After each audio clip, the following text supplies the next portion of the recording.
into the frame came something else. It flew into the frame like this, and it shot a beam of light at the warhead, which is represented by my thumb here. Now, remember, all this stuff is flying at several thousand miles an hour. So this thing fires a beam of light at the warhead, hits it, and then this thing flies up like this. Meanwhile, we're all going like this, fires another beam of light, goes around like this, we're going like this, fires another beam of light, goes down like this, fires another beam of light, and then flies out the way it came in. And the warhead tumbles out of space.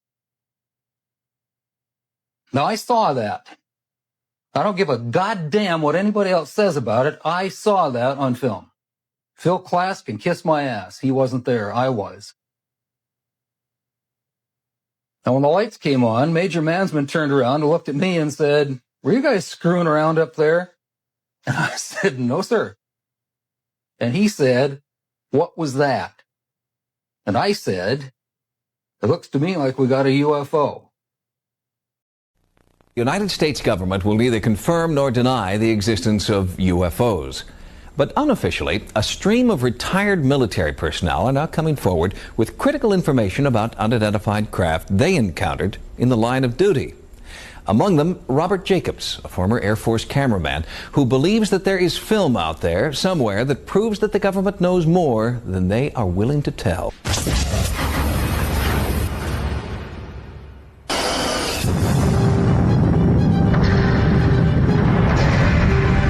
Just come out of the most destructive war on the face of the planet, World War II, 50 million dead. We had just barely gotten beyond that, and suddenly, according to documents, there were mysterious objects maneuvering in American airspace. UFO researcher and lecturer Robert Hastings has spent 22 years studying the United States' interest in and reaction to reports of UFOs. Hastings has concluded that not only is the government fooling the American public, they've been fooling themselves. I think it's not a coincidence that the phenomenon has accelerated its activity precisely at a time in human history when we've acquired nuclear weapons. I have interviewed 21 former and retired Air Force personnel associated with nuclear missile squadrons who have referred to incidents involving the presence of flying saucers. That theory is based in part on the personal experiences of Robert Jacobs, a former Air Force lieutenant. In 1964, Lieutenant Jacobs claims he sat in a room at Vandenberg Air Force Base and saw a UFO that haunts him to this day. Hair's going up on the back of my neck right now thinking about it, just remembering that day. I saw something that was so strange that it changed my life. It changed the way I believe about the universe and my place in it and our place in it. In 1964, Lieutenant Robert Jacobs was stationed at Vandenberg Air Force Base, California. He was in charge of a special photographic unit filming test flights of Atlas F and Minuteman missiles, both nuclear weapon delivery systems. When you launch a piece of equipment that costs $4 or $5 million just for the piece of equipment and it blows up 300 yards out of the hole, we want to know, first of all, why did it blow up? So my job was to provide photographic documentation from 30 or 40 different camera positions for each launch.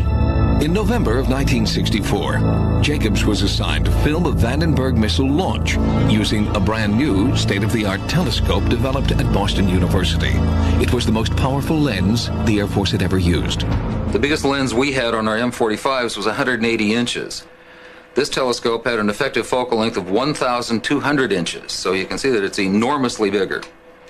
It was so big, in fact, that when the missile left Vandenberg with the Boston University telescope, in one single frame, just the bottom 3 engines on an Atlas F filled the frame. That was from a distance of about 130 nautical miles. In a top-secret mission, the telescope was flown in from Boston aboard a Hercules aircraft.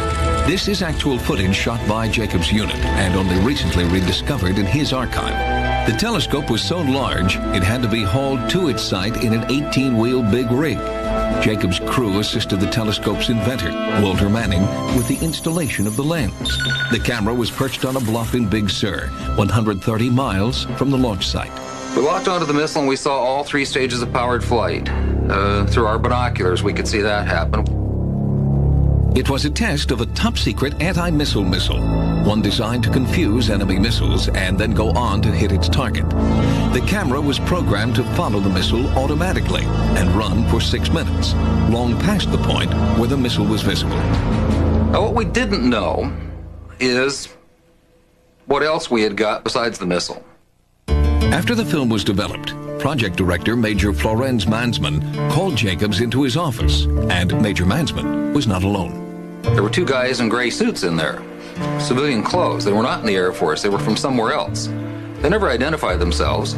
They could have been CIA, OSI, OSS. Jacobs was asked to watch his test film in the presence of these mysterious officials. The nose cone spread out. The warhead was quite plainly visible. Something flew into the frame. What I saw was a circular object. It was a classic flying saucer. And it shot a beam of something at our warhead. You have to imagine this thing is flying along at several thousand miles an hour. This stuff is flying along, and something comes into the frame and chasing it, and comes in like this and fires at it, and goes around like this and fires at it, and goes around like this and fires at it, and fires at it like this, and then goes back out that way. What the hell could do that? That was exactly what Major Mansman wanted to know. And he said, "What was that?" And I said, "It looks to me like we got a UFO." And he said, "You are never to say that again. As far as you're concerned, Lieutenant Jacobs, this never happened." And I was sworn to silence, reminded of the severity of a security breach, and told to leave the room. 18 years went by with that image in my mind. After 18 years of silence, Jacobs felt compelled to go public. When he did, the official Air Force response was astonishing. The Air Force denied that I was ever there. There was no Lieutenant Robert M. Jacobs in the Air Force at that time. I was never at Vandenberg Air Force Base. If I was at Vandenberg Air Force Base, I was never in charge of the photo-optical instrumentation section at the 1369th Photographic Squadron, right here at this base. They denied then that there was a tracking site at Big Sur. They denied that there was a telescope called the BU telescope. They denied that there was a Dr. Walter Manning. They denied everything. However, Sightings has obtained documents that prove he was in the Air Force in 1964 and that he was in charge of the photo-optical instrumentation site at Big Sur.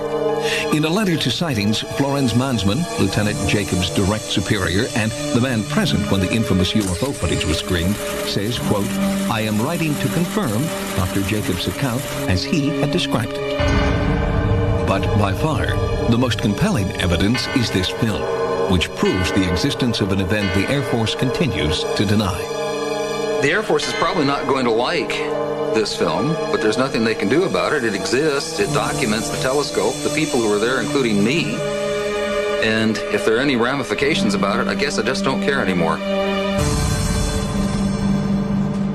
Recent disclosures from the former Soviet Union indicate that UFO overflights of military bases and nuclear facilities have not been limited to the United States. During the 1970s and 80s, several UFOs were sighted at government installations in Russia and Siberia.